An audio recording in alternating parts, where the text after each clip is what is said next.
वर्ष 2013 का वो समय याद कीजिए जब यूपीए 2 सरकार के ऊपर एक रचे रचाए षड्यंत्र के तहत झूठे आरोप लगाए गए थे। स्थिर दिखाया गया था यूपीए 2 की सरकार को कि ये निर्णय नहीं ले पा रही है, भ्रष्टाचारों के आरोप से घिरी हुई थी। उसके बाद कुछ संघी जो जंतर मंतर पर बैठे, एक झूठा बवंडर फेंका गया भ्रष्टाचार मुक्त भारत को करने के लिए। फिर ड्रॉप हो जाते थे कौन? बीजेपी के प्रायोजित लोग, संघ के प्रायोजित लोग, और उन्होंने इस आंदोलन को एक राजनीतिक मुहिम में कन्वर्ट कर दिया। यूपीए 2 को उखाड़ फेंका, बीजेपी की सरकार बन गई, मोदी जी प्रधानमंत्री बन गए। ये सब कुछ बड़े ही शेड्यूल तरीके से हुआ था। उस समय परिस्थितियां हो गई थी वास्तव में ज़मीन के ऊपर, माहौल ऐसा बन गया था कि नेतृत्व बदलाव इस देश की जनता चाहती थी। ठीक वैसा ही समय इन 10 सालों में आने लगा है। प्रधानमंत्री नरेंद्र मोदी जी के पास कोई विजन अब बचा नहीं है। जो वादे उन्होंने किए थे वो सरेआम सबके सामने बेनकाब हो चुके थे। सब कुछ बेनकाब हो चुका है भाई साहब। रोजगार वाले मुद्दे ले लीजिए, देश को अग्रसर करने को लेकर लीजिए, इकोनॉमी इतनी ज़्यादा बड़ी हमारी हो जाएगी कि हर व्यक्ति के पास सब सुख सुविधाएं होंगी, बुलेट ट्रेन चलेंगी। तमाम जो वादे किए थे जिससे हमारा मानव संसाधन विकसित हो सकता था वो हुआ नहीं। कैसे हो पाता? हम समृद्ध होते, हर व्यक्ति को उसकी योग्यता के हिसाब से रोजगार मिल पाता, चाहे प्राइवेट में मिले या सरकारी में मिले। उससे उस व्यक्ति के व्यक्तित्व में निखार आता और देश को अग्रसर करने में वो सही भूमिका निभाता। उस समय पर जो विकास होता वो सुदृढ़ विकास होता। आजकल भारतीय जनता पार्टी जो विकास दिखा रही है वो गोदी मीडिया के द्वारा भरा गया गुब्बारा है, और अब खुद राहुल गांधी अपनी भारत जोड़ो न्याय यात्रा में उसको पिन मार मार के एक एक मुद्दे को फोड़ते जा रहे हैं। अब तो आरोप लगाते थे ना कई लोग, सत्ताधारी पार्टी के कई लोग, कि राहुल गांधी तो अभी राजनीति को सीख रहे हैं चलकर। वो भ्रम भाई साहब दूर हो गया।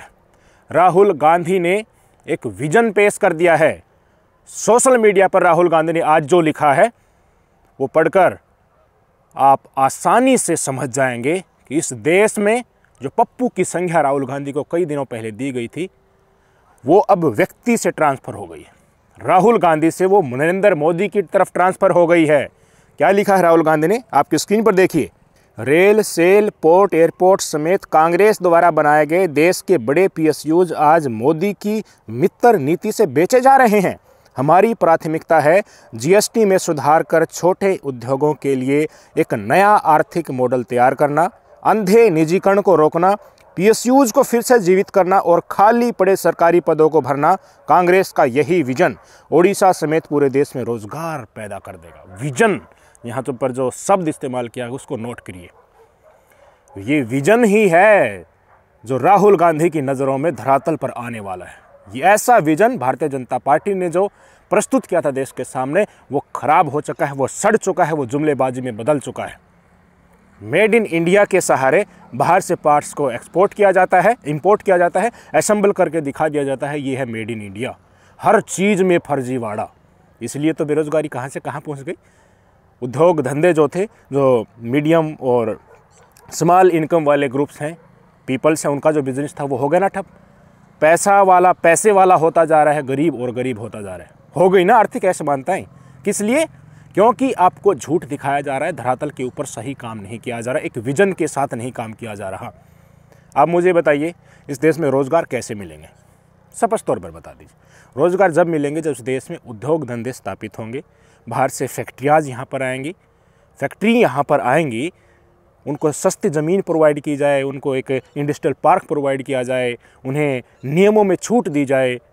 सिर्फ प्राइवेट उद्योग धंधे ज़्यादा होंगे तो आपस में कंपटीशन होगा, रोज़गार के अवसर इतने पैदा हो जाएंगे कि देश का जो बेरोज़गार जगह जगह घूम रहा है ना, अपनी पूरी योग्यता होने के बाद भी अगर वो थोड़ा थोड़ा भी कमाने लग जाएगा तो ये हमारा देश शिखर पर पहुंच जाएगा। इसी को इम्प्लीमेंट करने में हमारी ये मोदी सरकार दोनों टर्म में फेल रही है। आर्थिक नीतियाँ इनकी इतनी सजग नहीं रही कि ये देश के युवाओं को रोज़गार दे सके, जिसके कारण आज हर वर्ग का युवा कोई अग्निवीर के लिए प्रदर्शन कर रहा है, कोई सरकारी भर्ती में उनका सिलेक्शन हो गया तो उनकी ज्वाइनिंग नहीं हो रही है, किसी की पेंशन काटी जा रही है, किसी को नौकरी से भगाया जा रहा है, कोई सरकारी संस्थाएं बेची जा रही है, पेंशन बजट में कटौती की जा रही है, हर चीज़ में कटौती की जा रही है। क्यों कटौती की जा रही है? पैसा चाहिए सरकार को। पैसा किस लिए चाहिए? प्रचार करना है अंधाधुंध, मीडिया को खिलाना है झूठी छवि दिखाने के लिए। 80 करोड़ लोगों को जो रोजगार ये फ्री का राशन दिया जाता है 5 किलो, क्या इसमें सभी योग्य हैं इसके लिए? मैं मेरे गांव में देखता हूं भाई साहब, 50% से ज़्यादा लोग 50% से ज़्यादा लोग योग्य नहीं हैं, फिर भी उनको ये राशन दिया जा रहा है। तेल की बाटली दी जा रही है, 1 किलो चीनी दी जा रही है, अनाज दिया जा रहा है, किसान सम्मान निधि दिया जा रहा है। 28-30 एकड़ ज़मीन जिसके हैं उसको भी किसान सम्मान निधि 6,000 रुपये सालाना दिया जा रहा है। अब उसको बढ़ाकर 12,000 करने का ऐलान मोदी जी कर चुके हैं। आयुष्मान कार्ड दिया जा रहा है। इसमें इतना घपला है भाई साहब, अगर आपको किसी रिश्तेदारी में या आपको खुद इसका यूज करने का कभी अवसर प्राप्त होता हो तो अस्पताल वाले एक बार डगर जाओ अस्पताल में, आयुष्मान कार्ड का घपला करके पूरा खींच देंगे। चाहे बुखार हुआ हो ना, उसमें भी 2.5-3 लाख का बिल दिखा देंगे। फर्जीवाड़ा चल रहा है, झूठे आयुष्मान कार्ड लोगों के बन रहे हैं।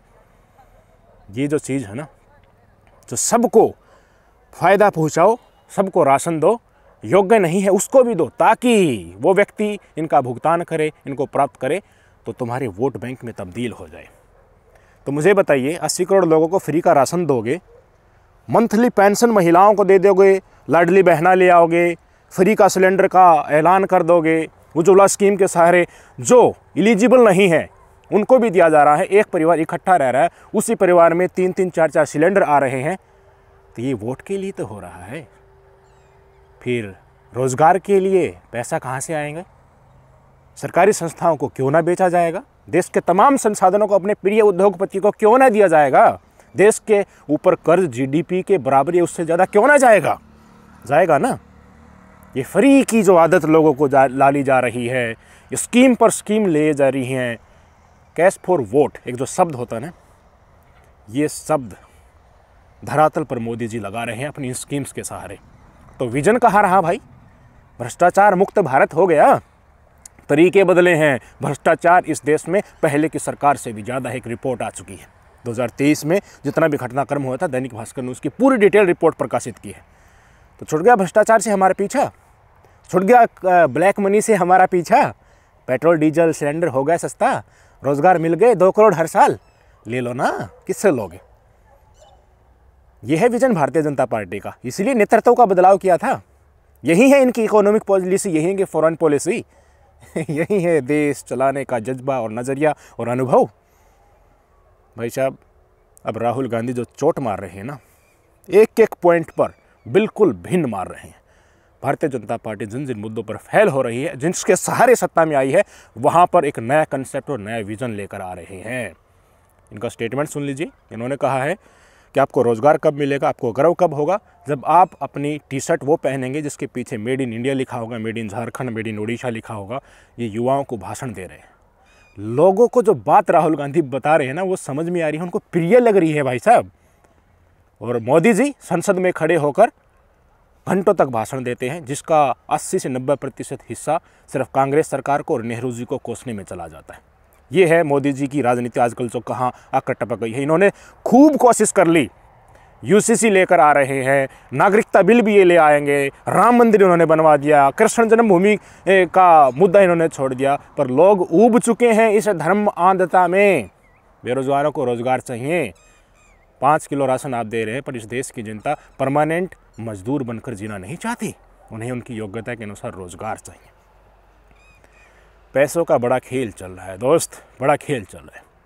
इंडिपेंडेंट आत्मनिर्भर बनाने के लिए जो कसीदे पढ़े जा रहे थे वो गायब हैं, और राहुल गांधी इन्हीं चीज़ों को जागृत कर रहे हैं, नए विजन को पेश कर रहे हैं। राहुल गांधी की स्टेटमेंट सुन लीजिए, और एक एक चीज़ों का जो मैंने निचोड़ दिया है उनको अपने दिमाग में संजोइए, सोचिए, कंपेयर कीजिए, बहुत कुछ पता चल जाएगा। नमस्कार। सबसे पहले मैं चाहता हूं कि आज से 7-8 साल बाद आप अपनी शर्ट के पीछे देखो, उसके पीछे लिखा हो मेड इन झारखंड,